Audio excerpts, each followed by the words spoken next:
Ons eer U dat U saam met ons is, Here. Ons eer U vir U kosbare Gees. Ons eer U vir gemeenskap saam met U, vir oomblikke soos hierdie.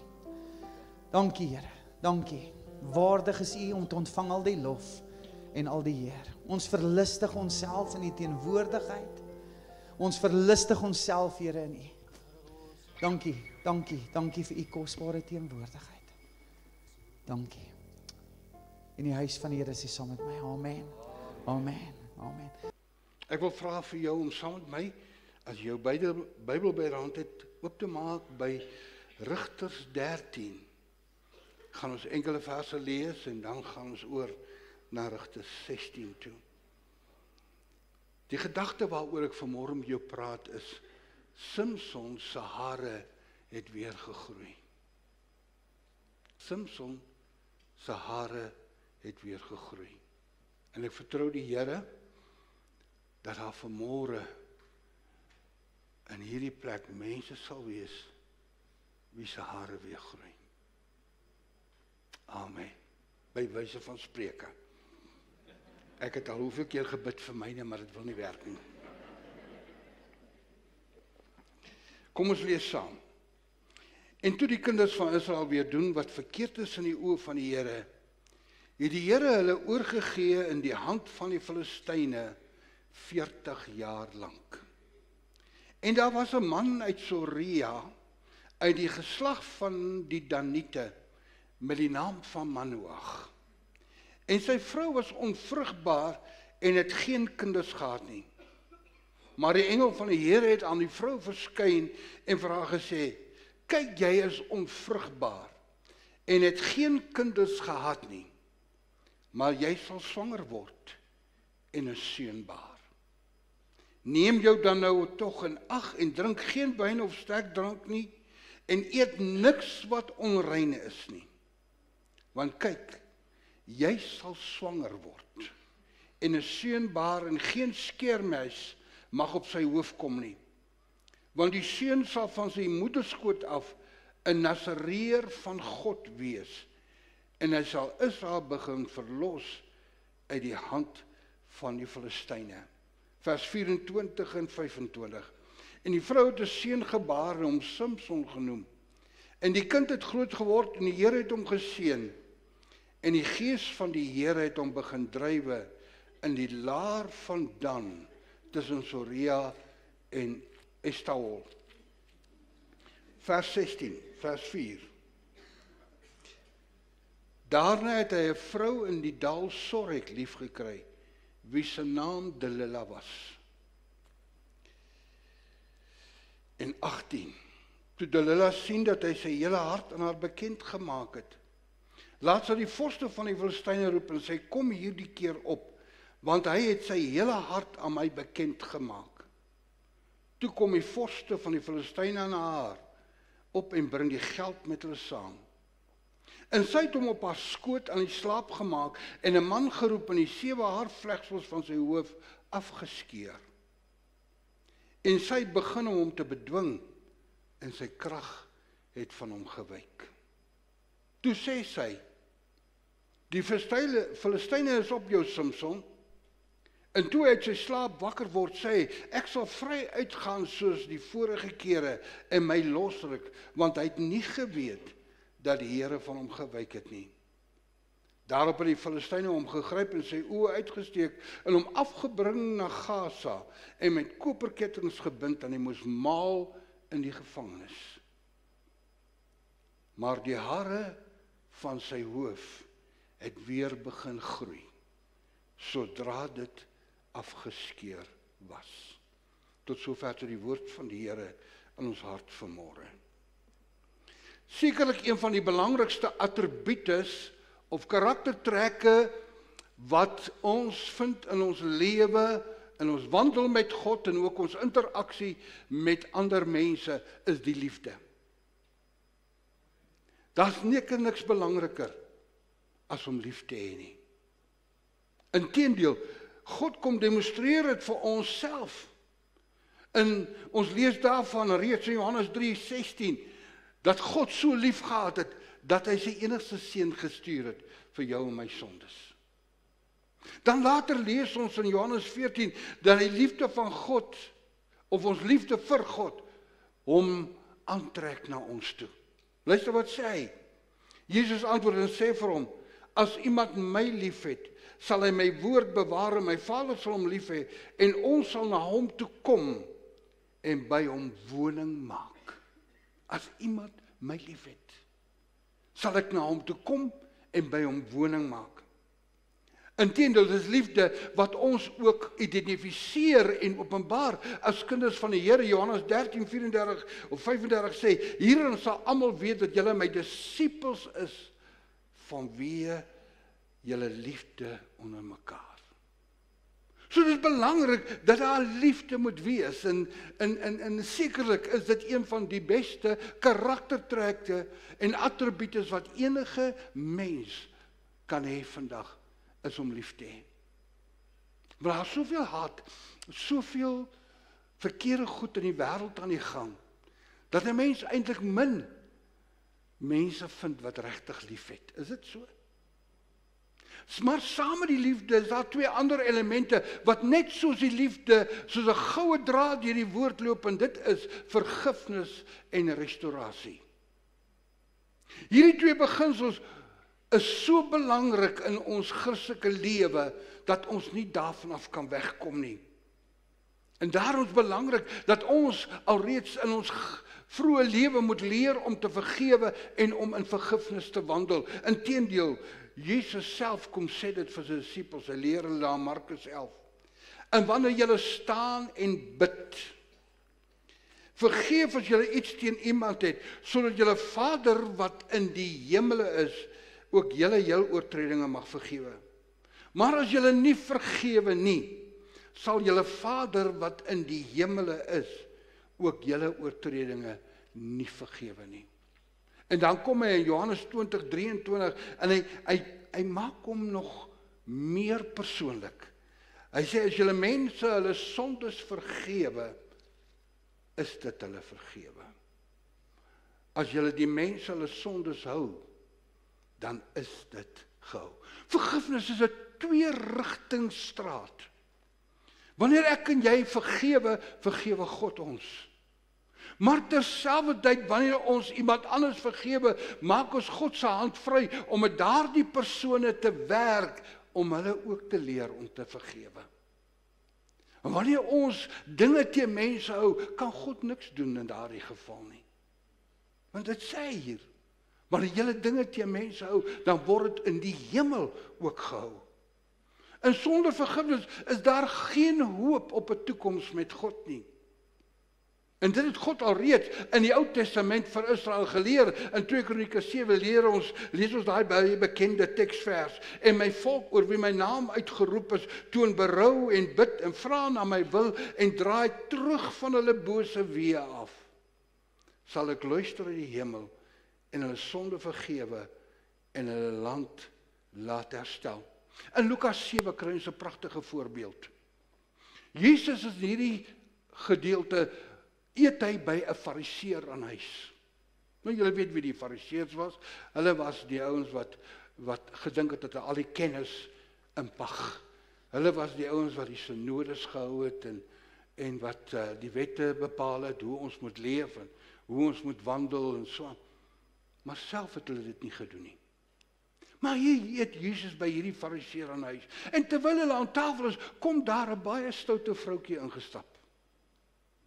En sy kom buig neer by Jesus en sy begin sy voete te was met haar trane en sy droog dit af met haar hare. Toe sy daarmee klaar is, toe begin sy sy voete soen en sy neem salf en sy salf sy voete. En die fariseer kyk na hierdie tafereel wat voor hom afspeel en hy dink in sy hart, hy sê, maar as Jesus dan so 'n profeet was, soos wat hy sê is, sou hy ons geweet wie hierdie vrou is. En Jesus hoor of weet in sy gees wat hierdie fariseer dink. En hy begin met hom te praat en hy leer hom die beginsel en belangrikheid van vergifnis in sy lewe. Jy sien, hierdie fariseer het geweet wie hierdie vrou is. dat sy 'n prostituut is. En sy kom in en sy kom val voor Jesus neer en hy laat toe dat sy aan hom vat en sy voete was. En dan sê hy hierdie belangrike woorde vir hierdie fariseer. Hy sê, daarom sê ek vir jou, haar sondes wat baie is vergewe, want sy het baie lief gehad. Maar hy vir wie weinig vergewe is, het weinig lief. Dit is 'n belangrike woord wat ons hier kry. Dit is iets wat ons moet terugvat huis toe en gaan dink.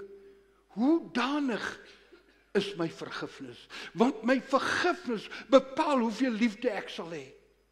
Dit sê Jesus vir hierdie fariseer. En dis wat ek en jy ook vandag moet onthou.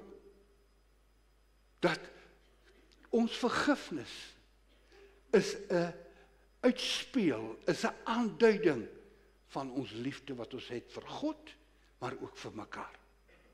En hy sê vir hierdie vroutjie toe uiteindelik, jou sondes is vergewe.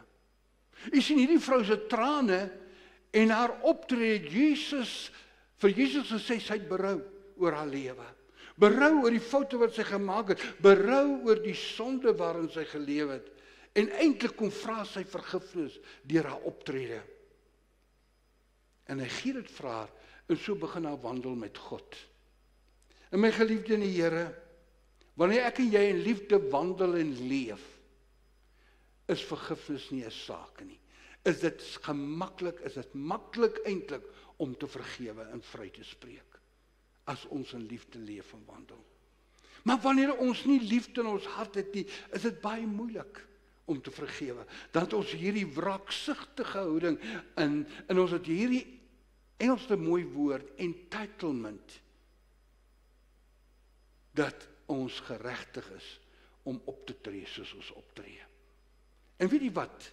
Ons het genoeg van entitlement. Ons sit met 'n regering wat net glo in entitlement. Ons sit met 'n land waar die politieke leiers net glo in entitlement. En hulle vat maar net, want hulle is geregtig daarop. Ek en jy word elke dag daardeur gekonfronteer. Op die paaie as ons ry, in die winkels waar ons ingaan, hoe ons behandel word, wys dit vir ons. En dan verg dit baie liefde om by dit verby te stap en net te vergewe. Jare terug het ons 'n pastorekonferensie by 'n sekere gemeente in Kempton Park van pastoor Johan Steyn. Almal van julle ken van pastoor Johan Steyn. En iemand vra hom die vraag, want hy het toe 'n groot gemeente opgebou. Sê, wat is die geheim van jou sukses? Hy sê 2 goed. Almal se ore is gespits. Ons wil nou hoor. Hy sê 2 goed is baie liefde en 'n dik vel. En dit het by my gebly al my lewe lank. En weet jy wat, in die bediening moet jy leer om dit te handhaaf.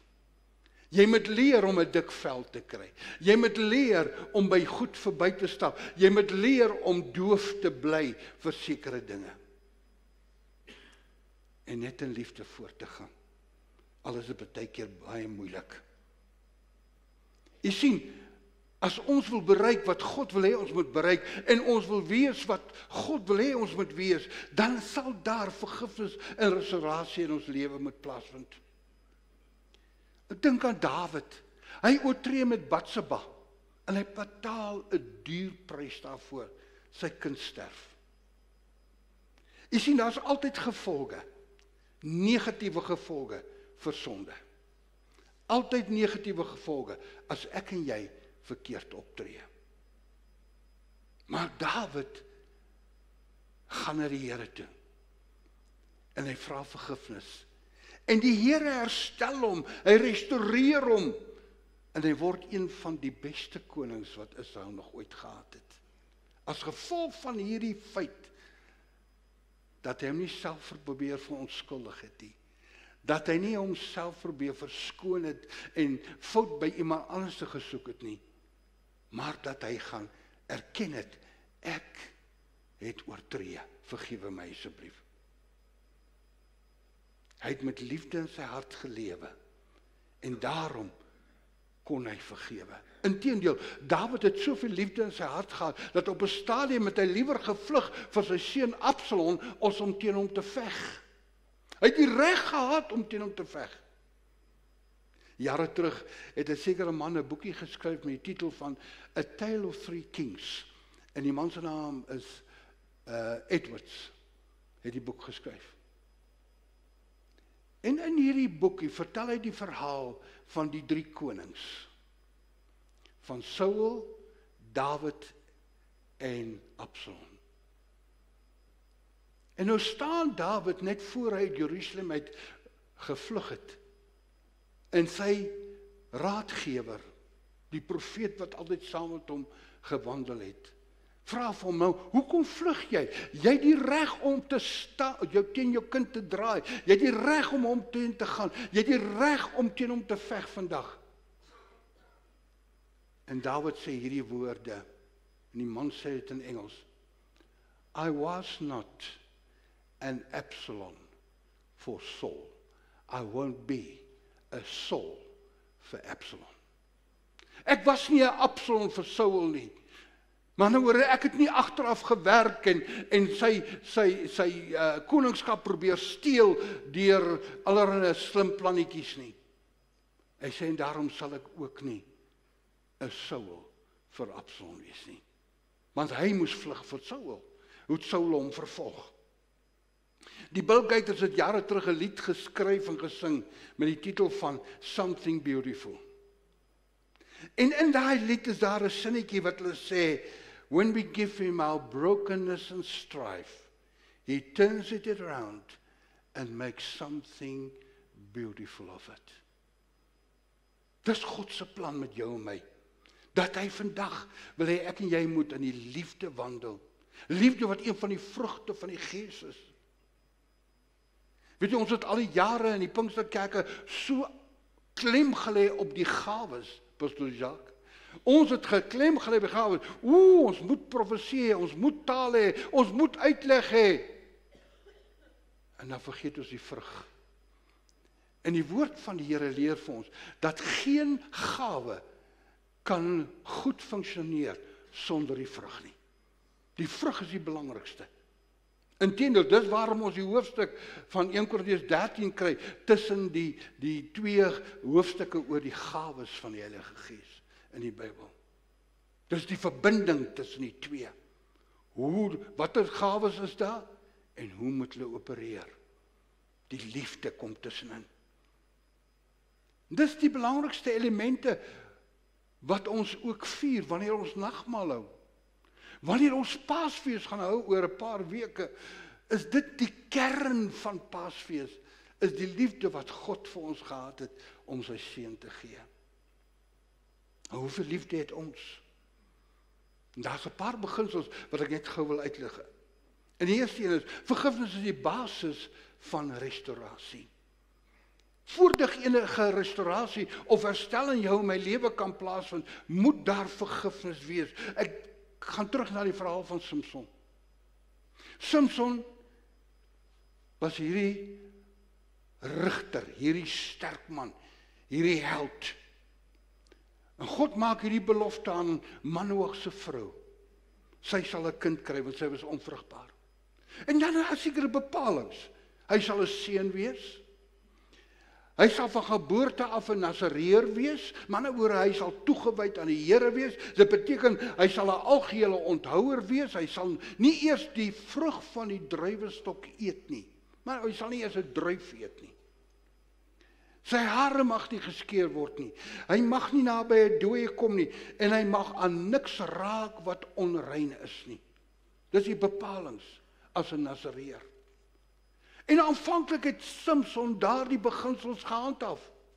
Hy het goed geleef en hy het baie oorwinnings oor die Filistyne gehad, want God het hom eintlik opgewek om die volk Israel te bevry en te verlos van die mag van die Filistyne, want ons gelees, hulle was 40 jaar onderdruk deur die Filistyne. En aanvanklik het Samson baie goed gedoen, en ons ken al sy verhale, hoe dit in die woord beskryf word. Maar op 'n dag toe swik hy. En hy swig voor een van sy grootste swakhede, sy liefde vir mooi vrouens. En hy raak verlief op die mooiste van hulle almal, met naam van Delilah. Maar dis ook die een, wat hom sy oë gaan kos, wat hom sy roeping gaan kos, wat hom sy verhouding met God gaan kos, wat hom sy selfrespek gaan kos, Delilah. En dan lees ons hoe sy aan hom geneel het, want jy sien, die Filistynse leiers kom by haar en sê, ons sal vir jou elkeen 13,000 sikkels silwer gee. As jy hom kan ooreed om te vertel, wat is die geheim van sy krag? En sy is onder die druk, en al wat sy hoor is die tille wat klingel, klingel, klingel, klingel, die geld wat in haar bank ingaan. En die woord sê, sy het so aan Samson geneel, sy het daar lang by hom bly neel, en hom lastig geval, Rigters 16 vers 16 en 17. Hy het so ongeduldig geraak, dat hy kon sterf, toe vertel hy haar sy lewensgeheim. Ek weet nie wie van julle mans het al so ongeduldig geraak by die huis,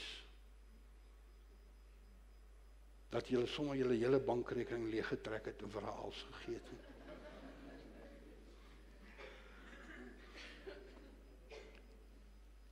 Sy het so aan hom geknaag en geneel,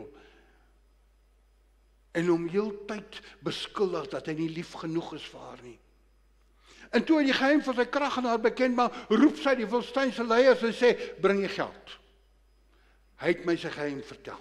En ons ken die storie, ons het gelees, hoe sy hom aan die slaap maak op haar skoot, en iemand roep om sy haarlokke af te sny, of af te skeer, en toe sê sy vir hom, die Filistyn is op jou, en Samson dink toe in sy verwaandheid en sy arrogansie, dat hy weer kan uitstap. Dit gebeur nie. Sy krag is weg. Hy het nie meer daai krag nie, en God is ook nie meer by hom nie, want die woord sê, hy het nie geweet, dat God hom verlaat het nie. Maar dan lees ons hierdie besondere sinnetjie in die woord, in Rigters 16:22. Maar die hare van sy hoof het weer begin groei, sodra dit afgeskeer was. Hare het weer begin groei. Dit spreek van God se onvoorwaardelike vergifnis. Maar ek dink terwyl Samson om daai meule gedraai het in sy blindheid, waar hy met bronskettinge vasgebind was, het hy sekerlik baie sy lewe in oënskou geneem en besef, maar ek het 'n fout gemaak, en hy het vir die Here om vergifnis gevra, en God vergewe hom. En hy begin hom te herstel. Jy sien, God hom nie verwerp nie. En God sal jou ook nie verwerp nie. Ek en jy maak foute. Ons het ons tekortkominge. Ons het ons swakhede, almal van ons. Nie een van ons is daarvan vrygestel nie, want ons bly mens.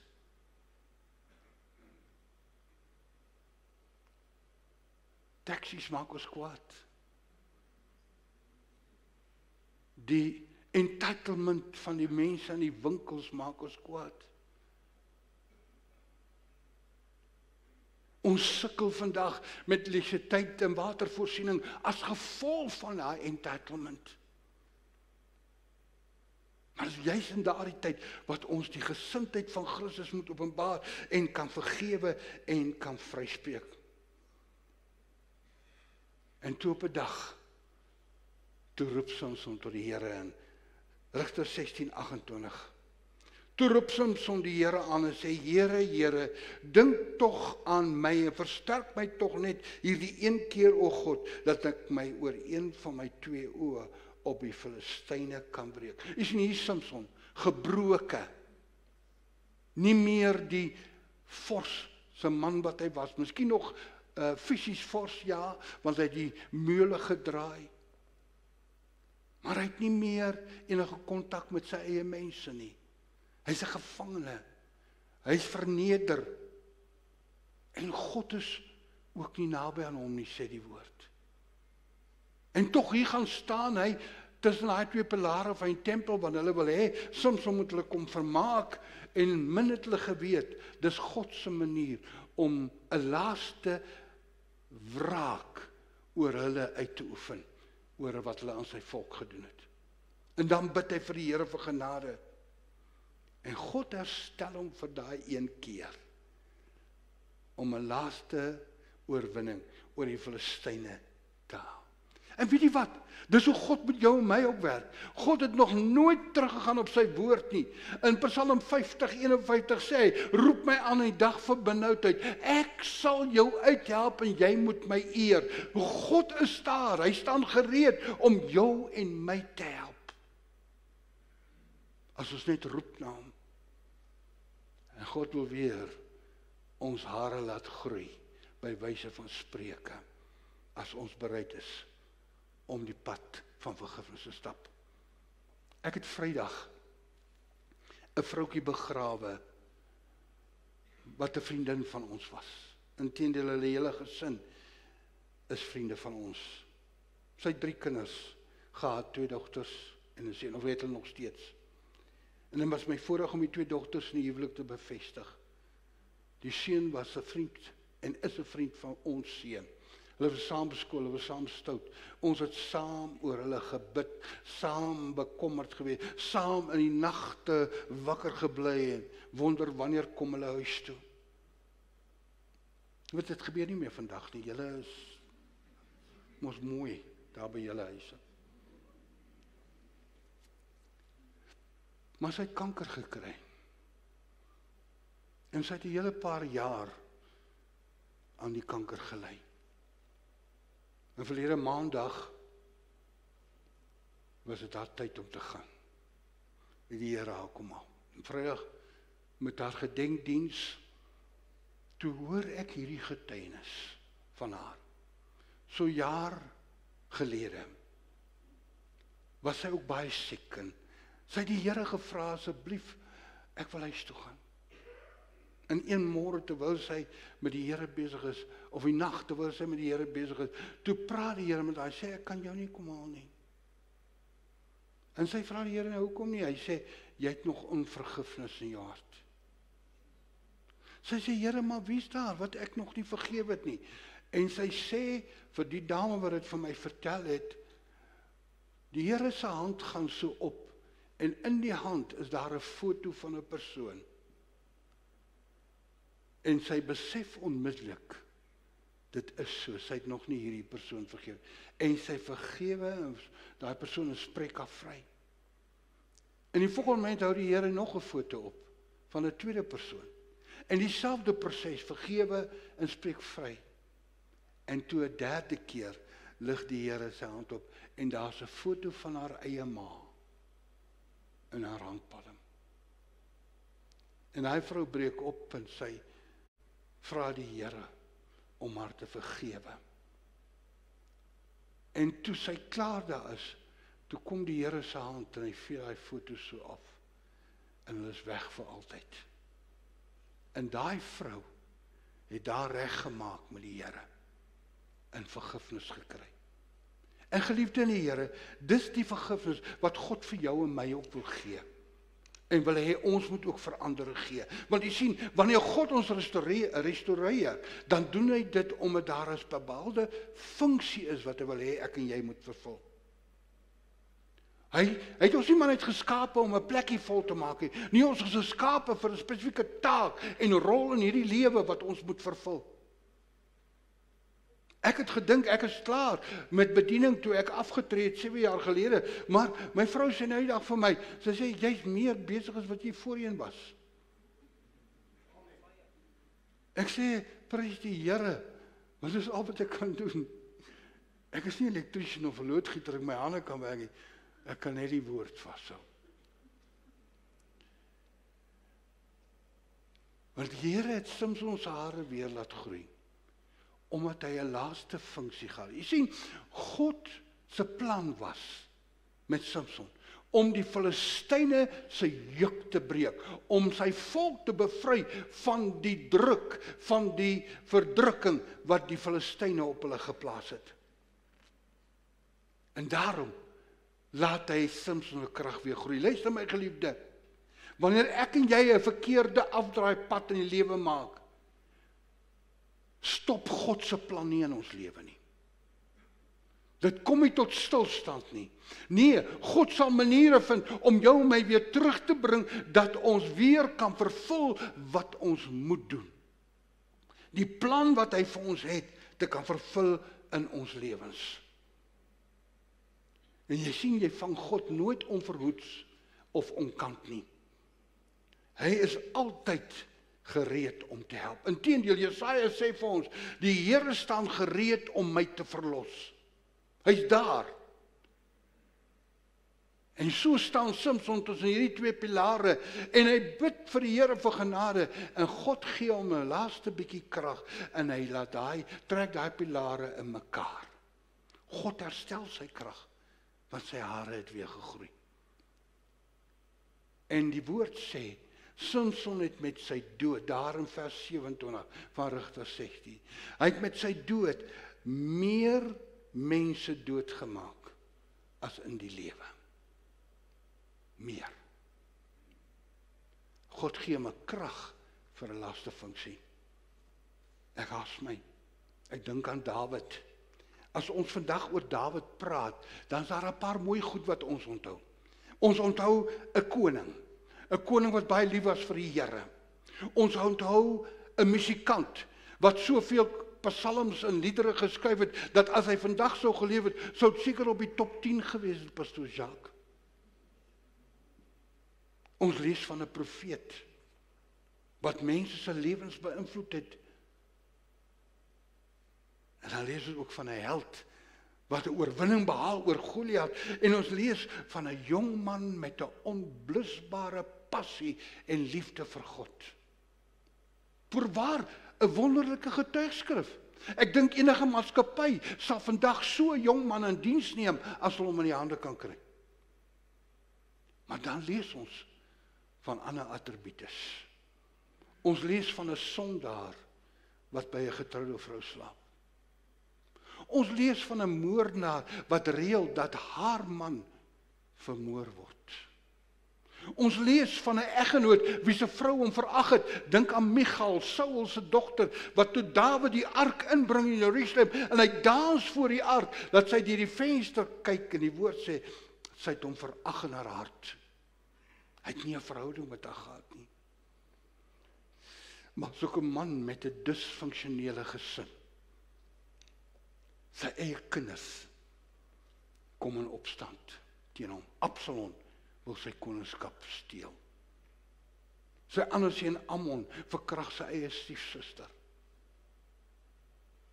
Disfunksioneel, deur mekaar. En as jy daarna kyk, dan is hy nie meer so blink en aantreklik vir enige iemand nie. Maar dan besef jy, God het dit ook geweet, en God het dit nooit weggesteek nie. Dis opgeteken vir jou en my om te lees en daarna te kyk elke dag. God het nie Dawid in 'n hoekie gaan wegsteek nie. Maar God het hom weer gaan uithaal waar hy verkeerd gegaan het, en hom teruggebring en hom weer regmatig stel as koning van Israel, omdat hy 'n sekere funksie moes vervul. En so wil God jou en my met al ons foute gebruik. Maak nie saak waar ons is en wat ons gedoen het. Maak nie saak waar ons verkeerd afgedraai het nie. Die Namakolanders het 'n uitdrukking wat sê, hy wat verdwaal, het te vroeg afgedraai. En dit is so waar. Ons verdwaal in ons geestelike lewe omdat ons te vroeg afdraai. Omdat ons nie eintlik volhou, nie eintlik by God bly nie. En ons almal moet vandag besef, ons is nie een volmaak nie. Ons het ons foute, ons het ons tekortkominge, ons maak foute. Maar belangrik is, ons moet by 'n punt kom wat ons kan vergewe en vryspreek. Soos wat Samson gedoen het, Soos wat Dawid gedoen het, gaan lees jy Psalm 51, dan lees jy Dawid se gebed vir vergifnis, wat hy teenoor die Here uitspreek. En interessant in daai gebed, Pastor Jacques, is daar een ding wat Dawid onomwonde vir God vra. En dis dat die Here nooit die Heilige Gees van hom moet wegneem nie. Want die Heilige Gees is die een wat jou teregwys. Die Heilige Gees is die een wat jou stuur. Die Heilige Gees is die een wat jou leer. Die Heilige Gees is een wat vir jou sê, nie so nie.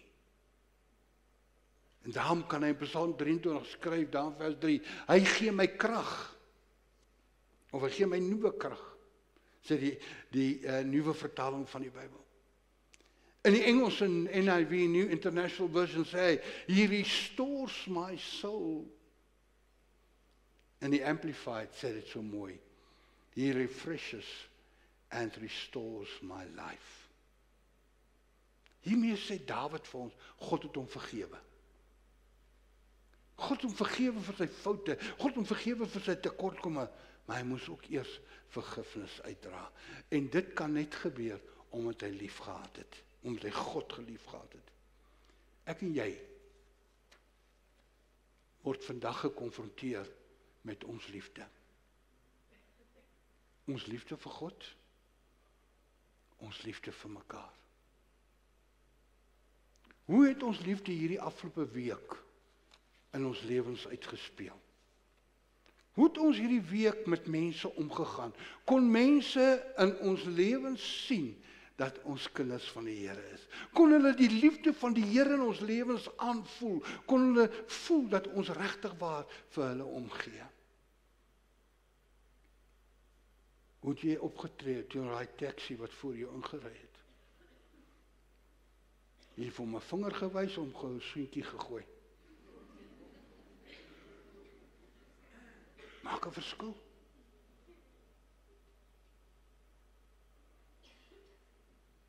Ek sal dit nie altyd aanraai om soentjies te gooi nie. Ek het dit eendag gedoen. Want ek kon baie vinnig vingertaal praat, jy weet. Kies 'n vinger. Tot my vrou my eendag tot stilstand druk met die woorde. Dit mag miskien 'n potensiële lidmaat wees. So waar. En toe, so kwaad, as hulle nou so verkeerd doen, en hulle is kwaad, weet party kom ons hierdie manne, hierdie fris boermanne in hulle bakkies. Al die bakkie manne. Mos. I'm entitled. En ek begin. Maar hoor jy, so 'n man gooi amper sy bakkie om, so kwaad word hy. My geliefde in die Here. Die liefde is baie, baie belangrik. Liefde is die kern van God se optrede teenoor ons. En dis wat hy van jou en my ook verwag, om so lief te hê. Ek laat dit by jou vandag. En die wete dat jy en ek se hare kan weer groei, by wyse van spreuke, soos wat Samson gegroei het. Mag die Here ons help.